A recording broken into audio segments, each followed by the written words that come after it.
Good morning students, कैसे हैं आप लोग। उम्मीद है आप लोग अच्छे होंगे और तैयारी भी अच्छी चल रही होगी। उम्मीद है आप लोग घर पे पढ़ रहे हैं, मेहनत कर रहे हैं। ठीक है, आज हम लोग इलेक्ट्रोस्टैट्स का वीडियो नंबर 18, इलेक्ट्रिक फील्ड का वीडियो नंबर 9 और लेक्चर नंबर 8 पढ़ने जा रहे हैं।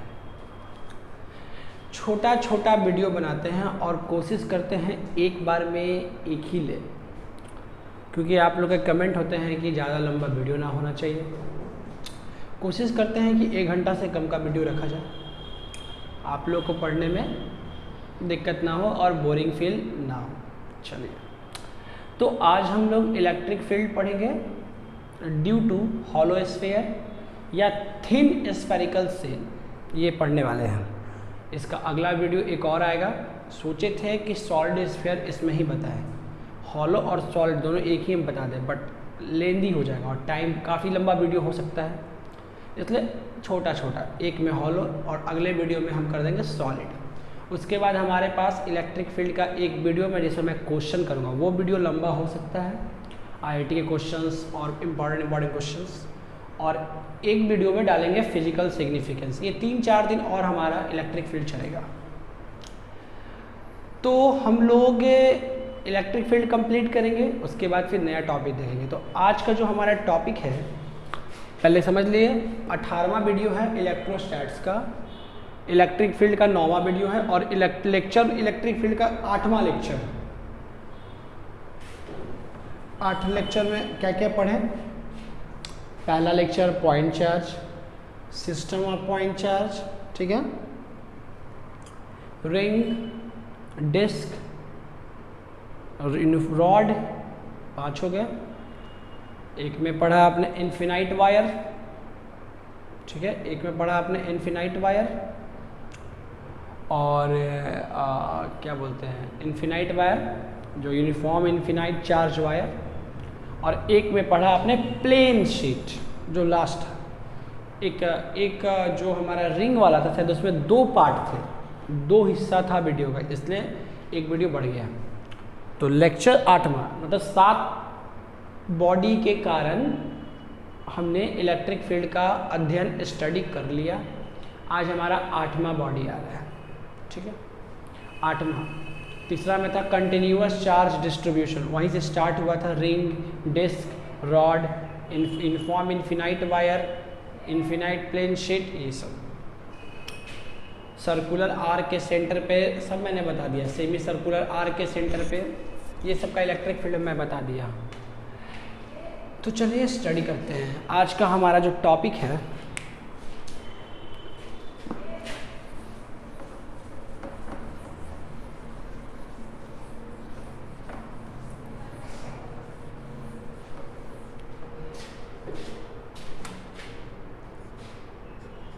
Electric field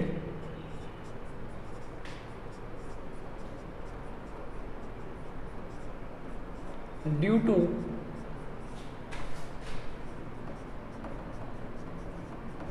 uniform charged thin spherical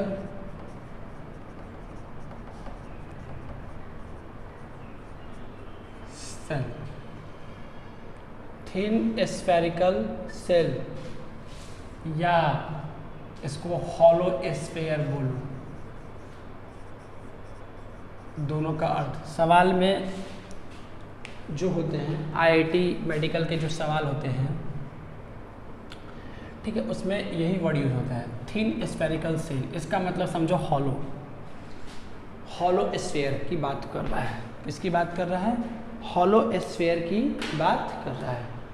अभी हॉलो स्फीयर की बात कर रहा है, ठीक है, तो हम पहले हॉलो स्फीयर समझते हैं। ये हॉलो स्फीयर है, वैसा स्फीयर जो अंदर से खोखला हो, ठीक है, उसको वैसे हमारा हो गया बैलून। बैलून वो भी स्फीयर उसको मानते हैं, ठीक है, तो उसके अंदर सिर्फ गैस है और तो कुछ है नहीं, ठीक है। नारियल पानी, जो नारियल होता है, डाब होते हैं, वो सब हॉलो होते हैं क्योंकि अंदर जगह बना होता है, अंदर खाली है। ठीक है, वही अगर इसकी बात करें हम, मान लो एक स्फेयर पत्थर ले लें तो वो सॉलिड हो जाएगा क्योंकि अंदर से भरा है। हॉलो का मतलब अंदर से खाली, अंदर कुछ नहीं है। अगर अंदर हाथ डालेंगे या कोई चीज़ रखेंगे तो वो रखा जाएगा। ठीक है, उस तरीके का। कभी कभी देखते हो कि कोई म्यूजियम भी स्फेयर शेप का बना होता है, या कोई होटल बिल्डिंग्स स्फेयर से चारों पट्टी से शीशा का स्फेयर बना देता है और अंदर तो जगह खाली है, तो वो भी हॉलो स्फेयर हो गया। ठीक है, यानी कि इसमें जो चार्ज होगा ना वो चार्ज इसके सरफेस पे होगा। ठीक है, जो चार्ज इस पे होगा, जो टोटल चार्ज क्यू मान होगा इसका, तो जो टोटल चार्ज वो कहाँ होगा, इसके सरफेस पे होगा। ठीक है, अंदर में चार्ज नहीं है। ठीक है, ये हमारा स्फेयर का कुछ ऐसा होता है ओरिजिनल पोजीशन।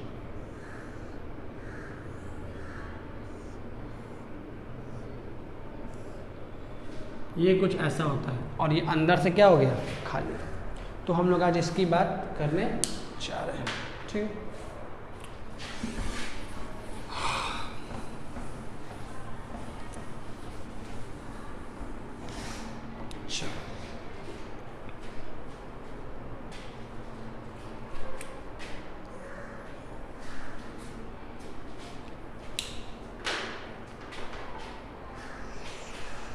हम लोग को स्फीयर लेना है। ठीक है, ये स्फीयर हो गया। अच्छा स्फीयर नहीं हुआ,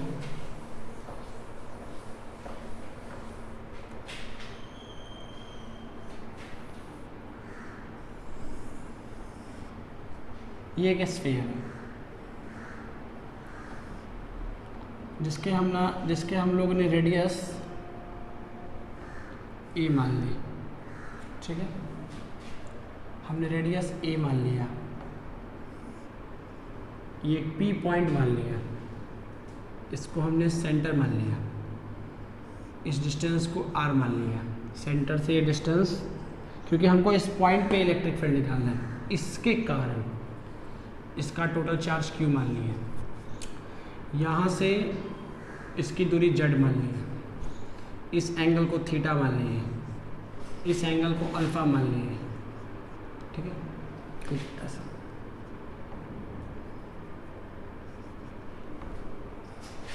ठीक है, ये एक हॉलो स्फीयर है, ये सेंटर ओ, रेडियस ए। सेंटर से हम लोग को एक पॉइंट पे इलेक्ट्रिक फील्ड हमेशा क्या होता है, एक पॉइंट पे इलेक्ट्रिक फील्ड निकलता है। तो इलेक्ट्रिक फील्ड हमेशा एक पॉइंट पे निकलता है, तो एक पॉइंट पी ले लिए जो सेंटर से आर डिस्टेंस पे, और अभी पी को हमने बाहर रखा है। फिर स्पेशल केस करके पढ़ लेंगे, स्पेशल केस में सरफेस और अंदर जाके देख लेंगे क्या हो रहा है नहीं हो रहा है। ठीक है, और यहाँ से इसकी डिस्टेंस मैंने मान ली, राइट एंगल तो बना नहीं। एक क्या कहते हैं, ये ए है, हमने यहाँ पे एक सर्किल ड्रॉ किया, ये कितना हो जाएगा, ये लेंथ कितना हो जाएगा, ए साइन थीटा।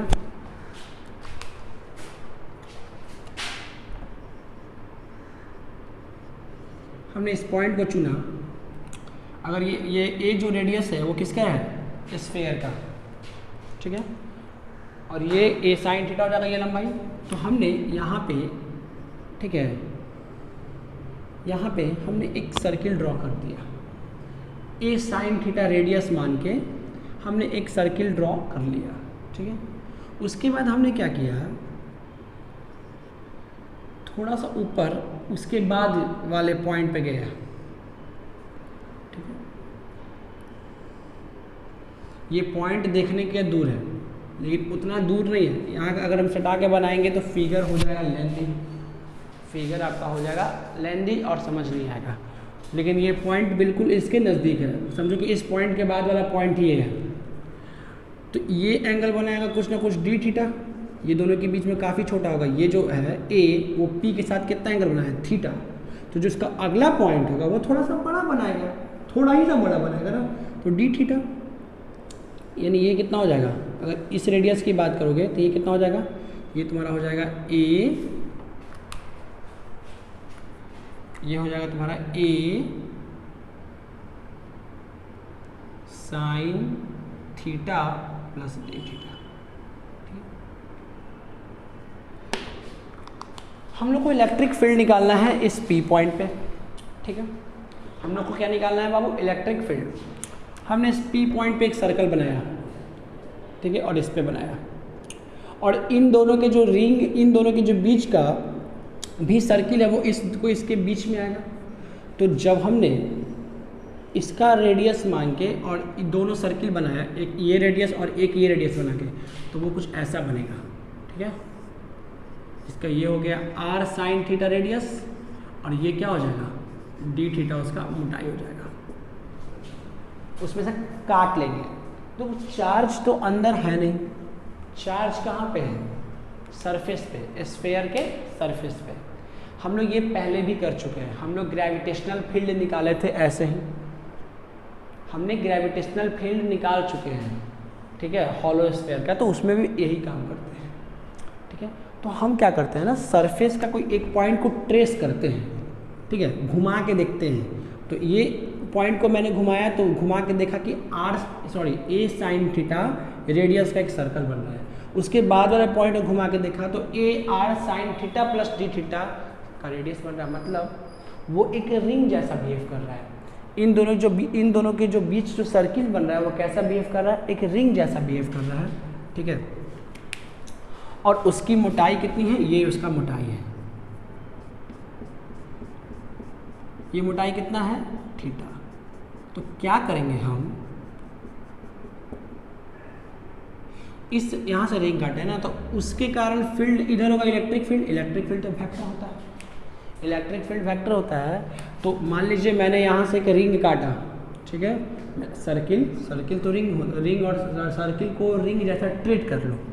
तो हमने यहाँ पे एक रिंग काटा इतने रेडियस का, कितने, ए साइन थीटा रेडियस का। इसका काम नहीं है A sine theta plus D theta लिखने की आवश्यकता नहीं है। इतना तो समझ आ रहा है कि ये दोनों के जो बीच में जो मोटाई है वो डी थीटा है, ठीक है, वो इतना हमको समझ में आ रहा है। तो हम क्या करेंगे, इस रिंग को काटेंगे। तो पहले इस रिंग के कारण इलेक्ट्रिक फील्ड कितना, तो ये रिंग है, ठीक है, यहाँ इस पॉइंट पे काटेंगे ना, इस पॉइंट से ये ए साइन थीटा रेडियस मान के रिंग काटेंगे, क्योंकि हमको सरफेस से निकालना है। सरफेस के एक पॉइंट से सर्किल बन रहा है, उसका रेडियस क्या है, ए साइन थीटा, ठीक है, इसको हम रिंग मान लेंगे। और उसकी मोटाई क्या है, डी थीटा, क्योंकि अगला सर्किल बनाते हैं तो ए आर साइन थीटा नहीं, A sine theta, A sine theta plus D theta का बनेगा, मतलब। और ऐसे कर करके इसमें करोड़ों लाखों पॉइंट है, ठीक है, करोड़ों लाखों पॉइंट है। तो उसको हम लोग एक सर्किल का, एक रिंग का अगर इलेक्ट्रिक फील्ड निकाल लें तो उसको इंटीग्रेट कर देंगे पूरा का, तो पूरा का इलेक्ट्रिक फील्ड दे देगा। तो मान लीजिए मैंने ए साइन थीटा का रिंग काटा है, ठीक है, तो ए साइन थीटा का जब मैंने रिंग काटा, ठीक है, ए साइन थीटा का जब मैंने रिंग काटा तो उससे कारण इलेक्ट्रिक फील्ड डी ई मान लेते हैं। इधर ये इधर ये एंगल अल्फा, ये एंगल अल्फा, ये हो गया डी ई कॉस अल्फा, ये हो गया डी ई साइन अल्फा, और ये भी डी ई साइन अल्फा। तो ये दोनों कैंसिल हो जाएगा, ये दोनों कैंसिल हो जाएंगे इलेक्ट्रिक फील्ड, ठीक है। तो हमारा जो इलेक्ट्रिक फील्ड बचेगा वो किधर बचेगा, सिर्फ एक्स के लिए बचेगा, D E cos alpha, D E cos alpha. तो पहले जो हमने रिंग काटा कुछ ऐसा है, जिसका रेडियस है ए साइन थीटा, मोटाई है डी थीटा, ठीक है। तो इसका एरिया क्या होगा, एरिया ऑफ रिंग क्या हो जाएगा, एरिया ऑफ रिंग हो जाएगा आपका 2 पाई ए साइन थीटा, और मोटाई कितना है डी थीटा। ये हो गया लेंथ, ये हो गया ब्रेथ, एरिया हो गया। अब मान लो टोटल चार्ज क्यू है, तो इस रिंग को कितना चार्ज मिलेगा, तो 4 पाई ए स्क्वायर एरिया के लिए क्यू चार्ज, एक के लिए क्यू बटा 4 पाई ए स्क्वायर चार्ज। तो हमने जो रिंग काटा उसका एरिया कितना, 2 pi A sine theta D theta, area के लिए कितना चार्ज, तो क्यू बटा 4 पाई ए स्क्वायर, ठीक है, गुना 2 pi A sine theta D theta. 2 पाई से 2 पाई कट गया, 2 बार में एगो ए से ए कट गया, तो हमारे पास आ गया Q by Q sine theta D theta by 2a।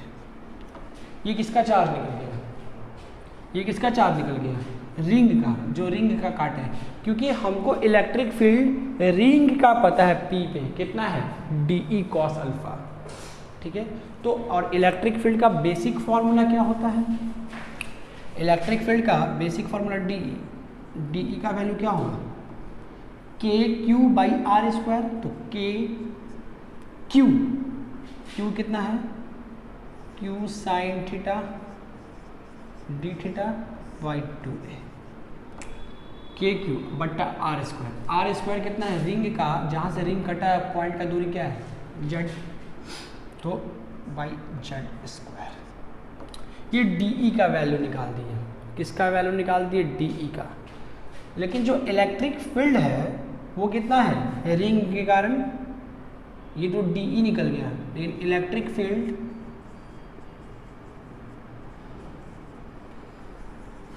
Due to ring क्या है, ये इलेक्ट्रिक फील्ड है,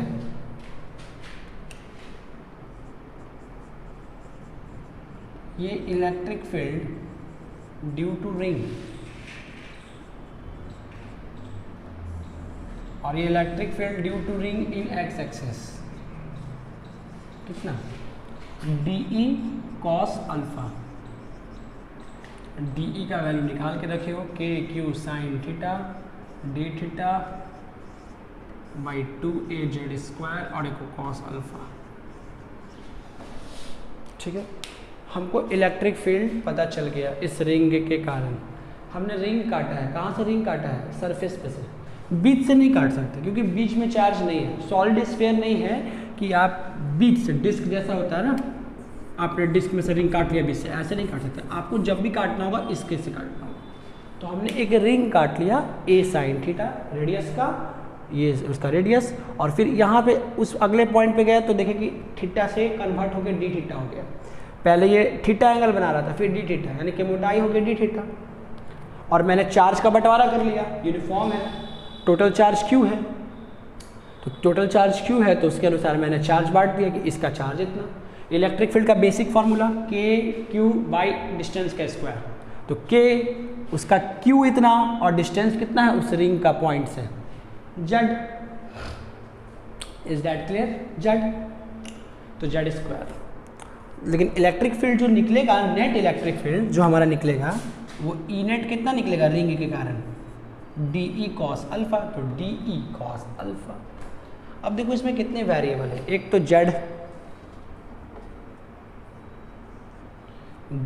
थीटा अल्फा, बहुत सारे वेरिएबल है, इसको इंटीग्रेट करना है। इंटीग्रेशन तभी होता है जब हमारा इक्वेशंस एक वेरिएबल में हो। तो अब थोड़ा सा दिमाग लगाएंगे और काम चलाएंगे। चलो ठीक है, इसको करते हैं इंटीग्रेट। पहले थोड़ा सा दिमाग लगा दें, इतना मिटा रहे हैं, नोट कर लीजिए इतना, ठीक है। अब इसको नोट करते हैं। चलिए नोट कर लिया आप लोग, सब समझ में आ रहा है। इसको मिटा रहे हैं पूरा। रिंग का चार्ज निकाल लीजिए, कुछ भी, कोई बॉडी में से कोई भी कटे, पहले उसका चार्ज निकाल लीजिए। ग्रेविटेशन फील्ड में मास निकाले थे, यहाँ चार्ज निकालेंगे। और इलेक्ट्रिक फील्ड का बेसिक फार्मूला क्या होता है KQ/R² निकाल लो, क्योंकि हम लोग जो पार्टिकल काटते हैं उसको ट्रीट करते हैं कि वो एक पॉइंट चार्ज है, और वही फार्मूला पे लगाते हैं और उसको हम लोग क्या करते हैं इंटीग्रेट करते हैं। पहले इस इक्वेशंस को बढ़िया करो, ठीक है। हमारे पास जो E नेट है, ठीक है, वो कितना है, तो एक देखो पहले इन ट्रायंगल दिख रहा है OAP, या नाम दे देते हैं A या B, जो देना है। ये A है, या नाम दे दो A और ये दे दो B, ऐसे B का कोई काम नहीं है। OAP दिख रहा है ट्रायंगल। चलो आते हैं, हम लगाते हैं कोसाइन फार्मूला। तो cos थीटा, थीटा के लिए पहले लगाएंगे। cos थीटा के लिए क्या हो जाएगा, cos थीटा का फार्मूला क्या हो जाएगा A² plus R² minus Z² by 2AR, ठीक है। A² plus R² minus Z² by 2AR हो जाएगा ना, थीटा बराबर। तो यहाँ से क्या करो ना, 2AR cos theta A square plus R square minus Z square. इसको डिफ्रेंशिएट कर दीजिए, differentiate with respect to theta both sides. तो कितना आ जाएगा 2AR, ए और आर तो कांस्टेंट है, तो 2AR और कॉस थीटा का रिस्पेक्ट में डिफ्रेंशिएशन होता है minus sign theta. A square constant है 0, आर स्क्वायर 0 और जेड स्क्वायर का हो जाएगा minus 2Z dz by D theta. ठीक है, तो 2 कैंसिल, माइनस से minus cancel, AR sine theta बराबर क्या आ गया Z dz by D theta. तो साइन थीटा डी थीटा का वैल्यू कितना निकल गया Z dz बाई AR। एक चीज़ एक वैल्यू निकाल दिए। अब आओ कॉस अल्फा के लिए लगाओ, फिर से इसी ट्रायंगल में लगाओ कोसाइन फार्मूला। यहाँ लिख देते हैं अप्लाइंग कोसाइन फार्मूला।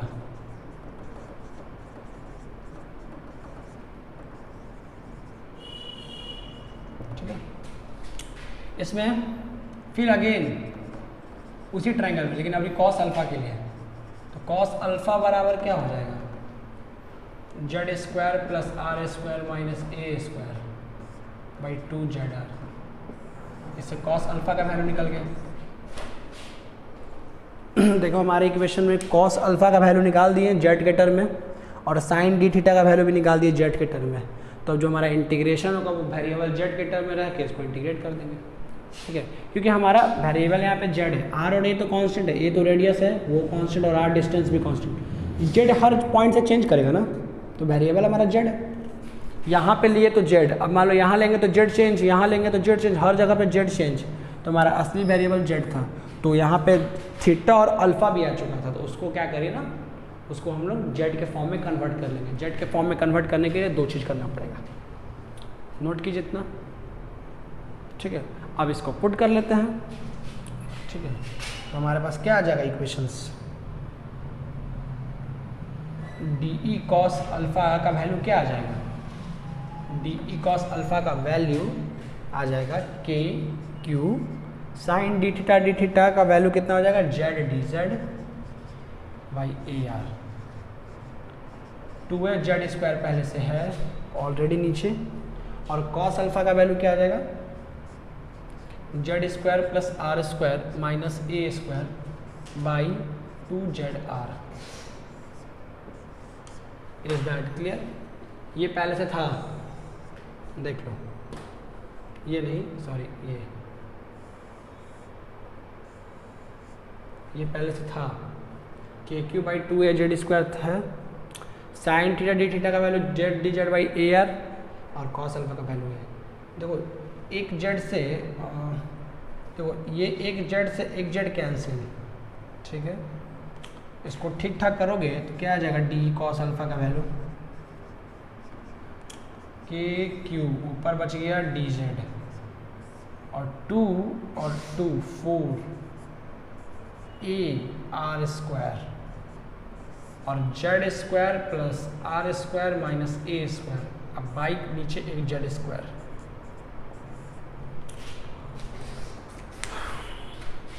ठीक है, इसको मिटा रहे थोड़ा, चलो ऊपर मिटाते हैं।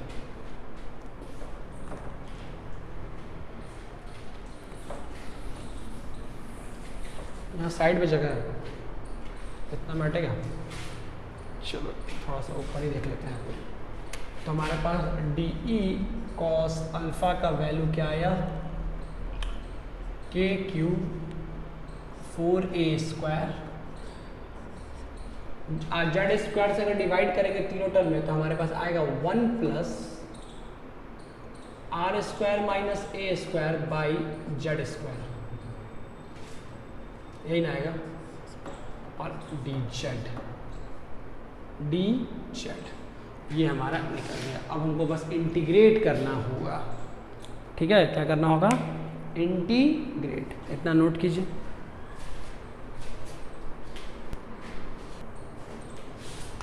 ठीक है, इसको मिटाते हैं। चलिए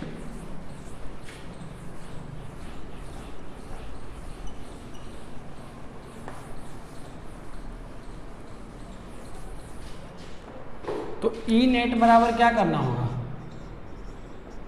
integration D E cos alpha, और डी ई कॉस अल्फा का वैल्यू क्या निकाल के रखे हैं, के क्यू बट्टा 4ar² 1 plus R square minus A square by Z square D Z. अब इसको इंटीग्रेट करते हैं, कहाँ से कहाँ इंटीग्रेट, हमको जो हमारा जो मान लो रिंग कटेगा वो यहाँ से लेके यहाँ तक कटेगा। हमने इलेक्ट्रिक फील्ड नीचे ऊपर वाला कैंसिल कर दिया है, तो हम पूरा यहाँ से घूम के फिर यहीं नहीं आएंगे, क्योंकि हम ऑलरेडी यहाँ कैंसिल कर चुके हैं इलेक्ट्रिक फील्ड। हमको आधा का सोचना है, ठीक है, क्योंकि हमने पूरा का इलेक्ट्रिक फील्ड सोच के कैंसिल कर दिया, नीचे से लेते तब ना कैंसिल हुआ। हम जो इलेक्ट्रिक फील्ड लिए डी ई कॉस अल्फा वो आधा का लिए हैं, ठीक है, वो सिर्फ इसका सोच रहे हैं, वाई वाला हर पॉइंट से वाई वाला कट रहा है। तो इलेक्ट्रिक फील्ड कहाँ से कहाँ निकला है, यहाँ से लेके यहाँ तक, ठीक है। इलेक्ट्रिक फील्ड कहाँ से कहाँ निकालना है, यहाँ से लेके यहाँ तक, तो यहाँ से लेके यहाँ तक निकालना है इलेक्ट्रिक फील्ड। तो देखो लिमिट, ये पूरा डिस्टेंस r है, तो ये यहाँ से इसकी डिस्टेंस क्या हो जाएगी r माइनस ए, और यहाँ से इसकी डिस्टेंस क्या हो जाएगी r प्लस ए, हो जाएगा ना। तो इसको क्या करोगे, r माइनस ए से r प्लस ए तक इंटीग्रेट कर दीजिए। कांस्टेंट क्या है अपने पास, के क्यू 4ar² बाहर निकाल चुके हैं, बचा तुम्हारे पास इंटीग्रेशन करने के लिए क्या क्या भाई, dz plus r² minus a² by z² dz, ठीक है।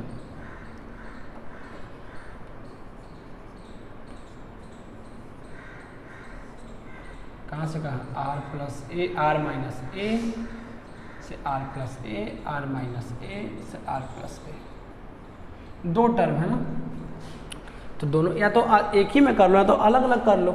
डी जेड में 1 से मल्टीप्लाई तो डी जेड है, इसमें इतना से मल्टीप्लाई इतना, लिमिट सेम रहेगा, फिर इसको इंटीग्रेट कीजिए।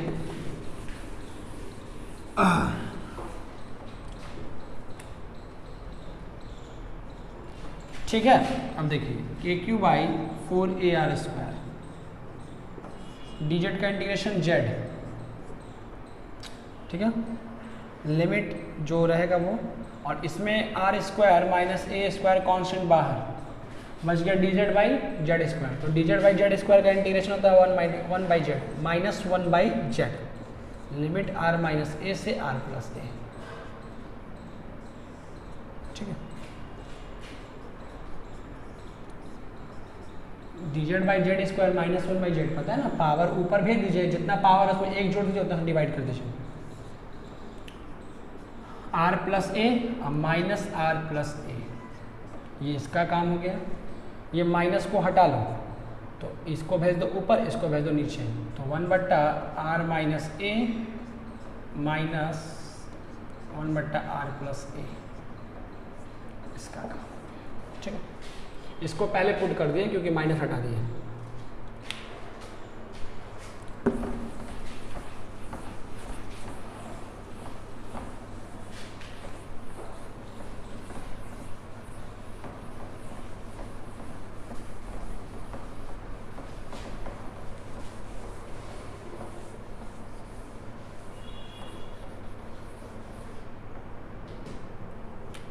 तो कितना आ गया आपका ई नेट, के क्यू बाई 4 ar², यहाँ r कट गया 2a, और यहाँ पे r माइनस ए और r प्लस ए का LCM, r minus A into r plus A, r plus A minus r plus A, r cancel, के क्यू बटा 4a²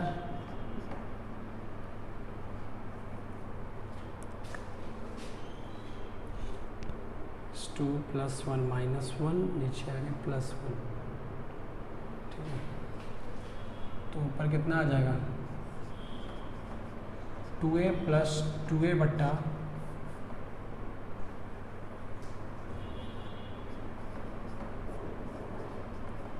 आर प्लस ए, ठीक है सब जगह, R plus A minus R plus A, ठीक है, are minus A minus, और यहाँ पे एक आर माइनस ए स्क्वायर बचा हुआ भी है ना इसके साथ, ये तो छूट ही गया।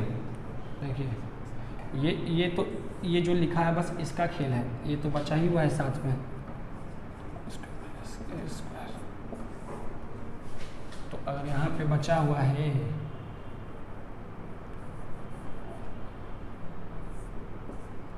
Are square minus A square बचा हुआ है, तो देखो उससे ये कट गया, इन दोनों को मल्टीप्लाई करेंगे तो R square minus A square आएगा, तो R square minus A square से R square minus A square cut गया, आर 2a 4a बच गया, 2a कितना आ गया 4a, 4a कैंसिल, k³ बटा आर स्क्वायर, यानी कि जो फार्मूला होता है बस वही फार्मूला होगा। से आर कहाँ से कहाँ डिस्टेंस था, पॉइंट से सेंटर का डिस्टेंस, ये आपका electric field due to spherical shell, thin spherical uniform charge thin spherical shell या हॉलो स्फीयर के कारण इलेक्ट्रिक फील्ड निकल गया k³ बटे आर स्क्वायर, और इसका जो डायरेक्शन होगा वो हमेशा रेडियल आउटवर्ड होगा, कैसा होगा रेडियली आउटवर्ड, चाहे तुम अंदर की बात करो बाहर की बात करो, ध्यान रहे, यहाँ लगा दो वेक्टर। ये आपका इलेक्ट्रिक फील्ड का फॉर्मूला निकल गया। अब इसका स्पेशल केस और ग्राफ देखेंगे, ठीक है, नोट कीजिए इतना, ठीक है। तो ऐसे करके आप लोग इसको डिराइव कर सकते हैं, ठीक है, यानी कि k³ बट्टे आर स्क्वायर, ये आपका इलेक्ट्रिक फील्ड है। अब देखो इसमें केस क्या हो सकता है,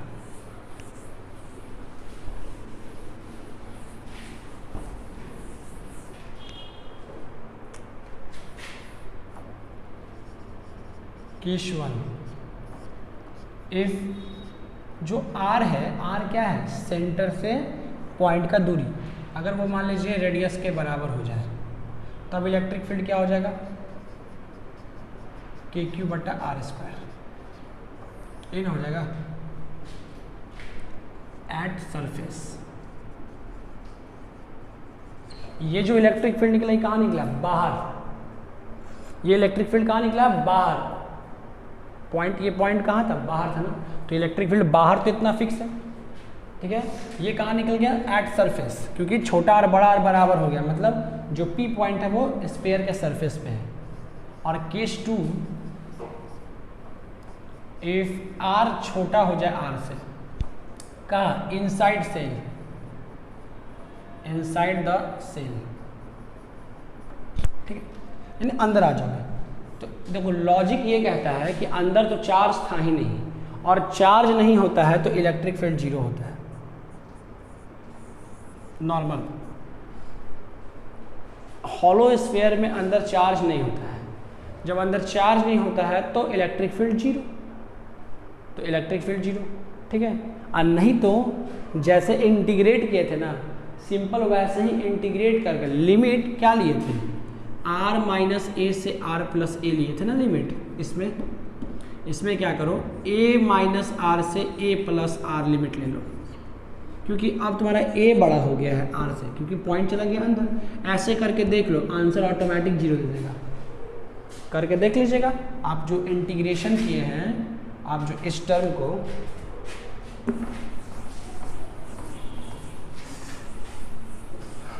इसको इंटीग्रेशन किसको k³ by 4ar square integration dz plus 1 plus R square minus A square by, sorry 1 तो नहीं है, बाई जेड स्क्वायर dz, इसका इंटीग्रेशन किया और इसका इंटीग्रेशन किया, ठीक है,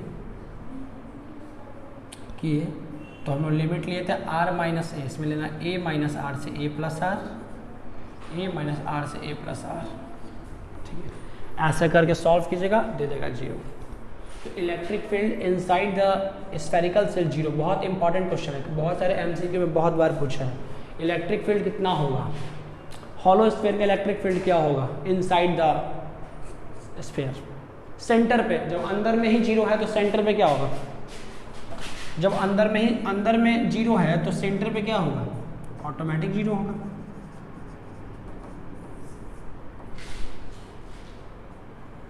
जब आर जीरो हो जाए, आर जीरो का मतलब अब चार्ज पॉइंट कहाँ आ गया? सेंटर पे। तो सेंटर पे इलेक्ट्रिक फील्ड जीरो, अंदर में कहीं भी जीरो, और सेंटर भी अंदर में ही आता है, यानी कि बाहर में इलेक्ट्रिक फील्ड हो सकता है कितना? के क्यू बटे आर स्क्वायर। वो आर क्या होगा? डिस्टेंस का स्क्वायर। अंदर में हो सकता है के क्यू बटे आर स्क्वायर, यहाँ पे आर क्या होगा? रेडियस का स्क्वायर। अंदर जीरो, सेंटर पे जीरो। ये 4 केस का ग्राफ बना लेते हैं। इस 4 केस का है, 4 क्या 3 केस से ही बन जाता है ग्राफ।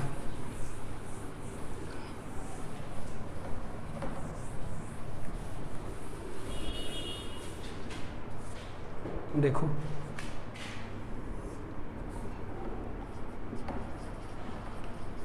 ज्योमेट्रिकल मीनिंग,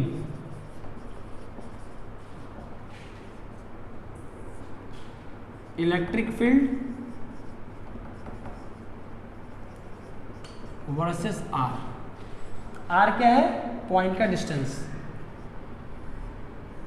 ये आईआईटी में डायरेक्ट सवाल पूछता है। ये आर है, ये ई है, ठीक है। यहाँ ले लो के क्यू बटे आर स्क्वायर, यहाँ ले लो आर। आर वेरिएशन पॉइंट का सेंटर से दूरी। यहाँ पे क्या हो गया? सरफेस। इसके बाहर जाओगे तो पॉइंट बाहर चला गया क्योंकि आर से बड़ा हो गया। ये जो आर है छोटा वाला आर, छोटा वाला आर क्या होता है? पॉइंट से सेंटर का दूरी। तो पॉइंट से सेंटर का दूरी कितना? अगर बाहर है तो आर से बड़ा हो जाएगा, अगर सरफेस पे है तो आर के बराबर, अगर क्या अगर अंदर है तो आर से छोटा। ये आर हो गया। इलेक्ट्रिक फील्ड के क्यू बटे आर स्क्वायर निकाले, के क्यू बटे आर स्क्वायर, यही निकला ना इलेक्ट्रिक फील्ड, ठीक है। के क्यू बटे कितने इलेक्ट्रिक फील्ड है? के क्यू बटे आर स्क्वायर। तो देखो अंदर का तो बात कर नहीं सकते, अंदर का तो बात कर नहीं सकते, के क्यू बटे आर स्क्वायर ले लेते हैं।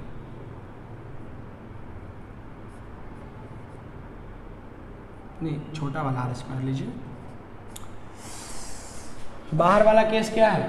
के क्यू बटे आर स्क्वायर। ये इलेक्ट्रिक फील्ड है, ठीक है, बाहर में, यही ना है। इलेक्ट्रिक फील्ड बाहर में ही है, तो यहाँ पे जो ई हो गया क्या हो गया? आर स्क्वायर का इन्वर्सली प्रोपोर्शनल। यहाँ पे इलेक्ट्रिक फील्ड क्या है? के क्यू बटा आर स्क्वायर, कॉन्स्टेंट है। के क्यू बटा आर स्क्वायर, इसमें सारा टर्म कॉन्स्टेंट है। आर रेडियस कॉन्स्टेंट और के क्यू तो पहले से कॉन्स्टेंट था, ठीक है।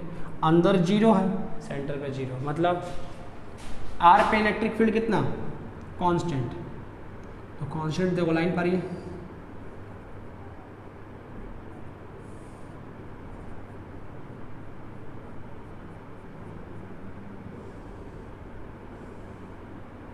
ठीक है।